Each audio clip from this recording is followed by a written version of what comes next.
Season's greetings, party peeps. MangaMan here, once again for our 12 Days of Manga. Today I present to you Scott Pilgrim vs. the World. Now, I know many of you are already commenting, MangaMan, Scott Pilgrim vs. the World isn't a manga, it is a graphic novel, if not a comic book. And you are absolutely right.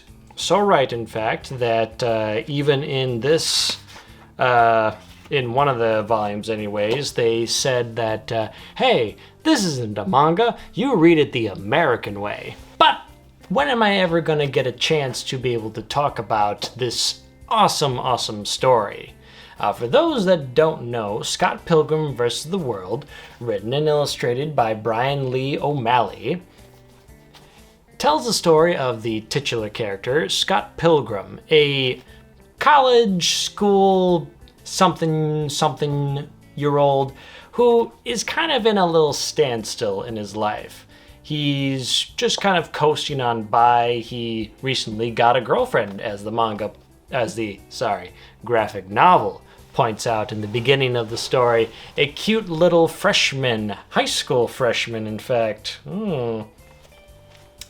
And he's just satisfied. He's content with how his life is right now. He's a part of a band. He's got a good group of friends. But then he meets her. The girl of his dreams. A rollerblading delivery girl named Ramona Flowers. And this sends Scott into a tailspin. He does everything he can to pursue her, for delivering packages just so that he could meet and talk with her again. And eventually he gets to the point where, well, yeah, he decides he wants to date her. Dump the old ex-high school girlfriend and go with his new hottie, Ramona Flowers. But there is a catch. You see, Ramona Flowers has also dated quite a few people in her time, 7 to be in fact.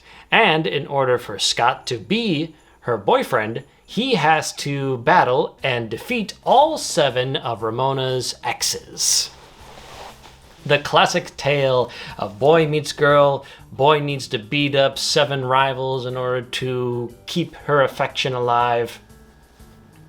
Adapted into the awesome movie adaptation as well, the original story goes a lot more detail into more of the interpersonal relationships that all the characters are in.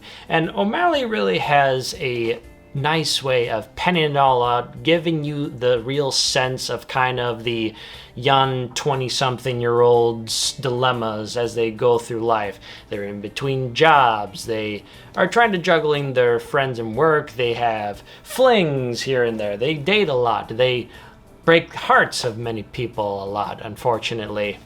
And this also adds a nice little video game spin to it, with a lot of the boss fights ending with Scott beating the boyfriend and getting tokens, essentially, for beating him like you would at the end of an arcade boss rush.